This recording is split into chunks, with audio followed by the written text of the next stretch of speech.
Shalom, Bapak Ibu Saudara terkasih. Salam sehat, salam sukacita, salam damai sejahtera senantiasa di dalam Tuhan. Pada pagi ini saya akan menyampaikan firman yang judulnya Kasihnya yang Mengubahkan Kehidupan. Bapak Ibu Saudara, sesuai dengan firman gitu ya. Jadi dunia semakin tua, kita semakin melihat bagaimana gaya hidup seseorang itu semakin ditonjolkan, ya. Entah itu sesuai etika, tidak sesuai etika, atau bahkan kalau kita menilai yang sudah diajar firman itu ada satu contoh kehidupan yang seringkali kok bisa begitu ya, kok nggak masuk akal gitu ya. Tetapi itulah faktanya, Bapak Ibu Saudara. Jadi kenapa manusia memiliki gaya hidup yang berbeda, ya. Karena setiap orang tentu mereka mendefinisikan arti dan tujuan kehidupannya masing-masing. Nah, demikian juga kita, Bapak Ibu Saudara, ya, orang yang sudah dipilih Tuhan, kita belajar firman, kita sudah memilih jalan hidup kita, ya, jalan hidup di dalam Tuhan. Nah, kita tahu bahwa dalam hal itu Allah senantiasa bekerja dalam kehidupan kita. Dengan kasih-Nya, Dia senantiasa memimpin, menuntun kita, ya, untuk kita mengalami itu dan mengubahkan hidup kita untuk semakin serupa dengan Dia. Itu yang luar biasa. Jadi pandangan kita sungguhnya tidak bias, pandangan kita pasti. Ada satu teladan yang bisa kita pelajari, yang senantiasa menolong kita, menuntun kita, bahkan Dia memberikan rohnya kepada kita, untuk kita menjalani hidup ini dengan satu kepastian, ya. Baik arti maupun tujuan maupun hal-hal detail yang kita lakukan dari hari ke hari. Nah, kita akan belajar pada pagi hari ini bagaimana kasih-Nya itu menuntun kita agar hidup kita berubah. Tentu ini refleksi bagi kita semuanya, ya. Yang pertama, bahwa kasih Tuhan itu mengingatkan kita bahwa kita membutuhkan Dia. Ya. Semakin kita kenal rencananya, semakin kita mengenal Dia, maka kita semakin mengetahui bahwa kita semakin membutuhkan Dia di dalam hidup ini. Ya. Roma 2 ayat 4, firman Tuhan itu berbicara, maukah engkau menganggap sepi kekayaan kemurahannya, kesabarannya, dan kelapangan hatinya? Tidakkah engkau tahu bahwa maksud kemurahan Allah itu adalah menuntun engkau kepada pertobatan? Jadi artinya Bapak Ibu Saudara, kalau kita masih menikmati kasih-Nya, ketika di hari ini kita ada di dalam penjagaannya, sebenarnya bukan hanya itu yang Dia mau, tetapi hidup kita semakin disucikan. Hidup kita semakin mengenal Dia, tinggal di dalam cara hidupnya. Sehingga perjalanan hidup itu dari hari ke hari semakin bertambah nilainya karena kita semakin hidup bagi Dia.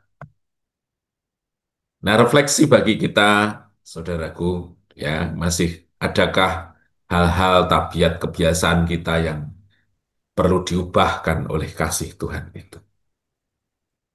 Barangkali ada satu dua hal yang masih kita pergumulkan. Jangan putus asa. Ada hal-hal yang kita nilai di dalam hidup kita masih perlu satu campur tangan Tuhan untuk memulihkan kita. Jangan putus asa. Kita terus berperkara di dalam Dia. Kita meminta pertolongannya yang terus memperbarui, memulihkan dalam hidup kita, Bapak Ibu Saudara. Karena firman-Nya mengatakan, bahwa semakin hari dia semakin rindu untuk hidup kita, semakin serupa seperti dia. Yang kedua, kasih Tuhan itu sudah memutuskan belenggu masa lalu kita. Ya. 2 Korintus 5 ayat 17, jadi siapa yang ada di dalam Kristus, ia adalah ciptaan baru. Yang lama sudah berlalu, sesungguhnya yang baru sudah datang. Barangkali kita melayani orang, kita sedang dalam tahap keraguan, ya. Apakah benar firman itu mengubahkan hidupnya? Sesuatu yang lama terus muncul. Dia sudah mengenal Kristus sudah sekian lama, tapi hidupnya tidak berubah, ya. Tapi kita pegang teguh firman ini bahwa di dalam dia siapapun juga adalah ciptaan baru. Artinya belenggu ikatan masa lalu yang begitu kelam itu sudah dinolkan. Dia sudah ganti pondasi itu. Ya. Demikian juga dalam hidup kita. Ya. Nah, mari kita tetap semangat. Tidak ada sesuatu yang tidak bisa berubah ketika seseorang ada di dalam Kristus. Kita sebagai pekerja-pekerja Tuhan, kita memiliki keyakinan yang semakin kokoh bahwa ketika seseorang bertemu dengan Kristus, maka tidak ada yang tidak berubah. Semuanya pasti berubah. Karena firman-Nya, ketika seseorang ada di dalam dia, dia adalah ciptaan yang baru. Nah, refleksi bagi kita, saudara, barangkali ada kejadian-kejadian masa lalu yang begitu membelenggu kita, susah dilupakan, bayangan kegagalan yang selalu ada di depan mata sehingga itu memberikan satu a priori negatif akan segala hal yang kita lakukan. Itu semua sudah terhapuskan di dalam Kristus. Ya, demikian juga kita memandang pada orang-orang yang kita kasihi, orang-orang yang kita layani, bahwa sesungguhnya di dalam Kristus adalah ciptaan yang baru. Di pagi hari ini biarkan kasih Tuhan itu membuat keyakinan kita diperbarui juga bahwa di dalam Dia selalu punya harapan untuk siapapun diubahkan menjadi ciptaan yang baru. Ya, yang ketiga, kasih Tuhan itu membuat atau menggerakkan kita untuk hidup bagi Dia. Kasih Tuhan itu memberikan terobosan baru bagi masa depan kita. Ya, Galatia 2 ayat 20. Namun aku hidup tetapi bukan lagi aku sendiri yang hidup, melainkan Kristus yang hidup di dalam. Jadi artinya hidup itu kan sesuatu yang dinamis, sesuatu yang dijalani dari waktu ke waktu, bukan hanya saat ini, tetapi ketika kita hidup, besok pun kita akan menjalaninya. Ya. Dan hidupku yang kuhidupi sekarang di dalam daging adalah hidup oleh iman dalam Anak Allah yang telah mengasihi aku dan menyerahkan dirinya untuk aku. Jadi firman ini sesungguhnya memberikan satu kepastian kita akan masa depan kita. Bahwa di dalam dia ada jaminan kepastian.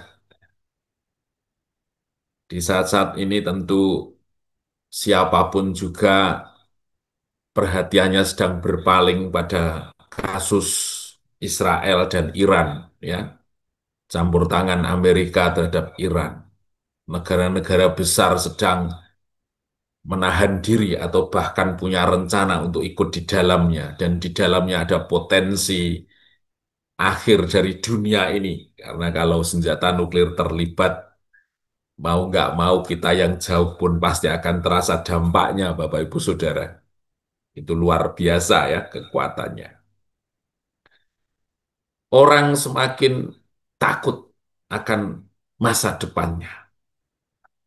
Orang semakin skeptis akan apapun yang dilakukan karena perjalanan dunia ini semakin hari menunjukkan satu kemerosotan nilai. tetapi di dalam Kristus, ya, Bapak Ibu Saudara, kita memiliki kepastian selalu. Di dalam Kristus kita punya harapan. Di dalam Kristus ketika kita berjalan bersama Dia, ada sesuatu yang terus menggerakkan, semangat baru yang terus menggerakkan. Karena kita tahu bahwa panggilannya itu bernilai kekal di dalam hidup kita, Bapak Ibu Saudara. Nah, refleksi bagi kita, Bapak Ibu Saudara, apakah kita semakin belajar bergantung kepada Dia? Apakah agenda-agenda hidup kita semakin diisi oleh agendanya Tuhan? Dunia membangun dirinya dengan teknologi yang luar biasa, bangunan-bangunan yang mewah. Tapi karena perilaku dosa, itu semua akan dihancurkan oleh ketidakkenalan akan Tuhan.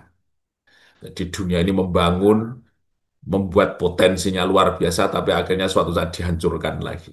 Tapi di dalam Dia kita selalu dibangun atas kehidupan yang semakin bernilai. Adakah keraguan gambaran menakutkan bagi masa depan kita yang begitu membelenggu hidup kita?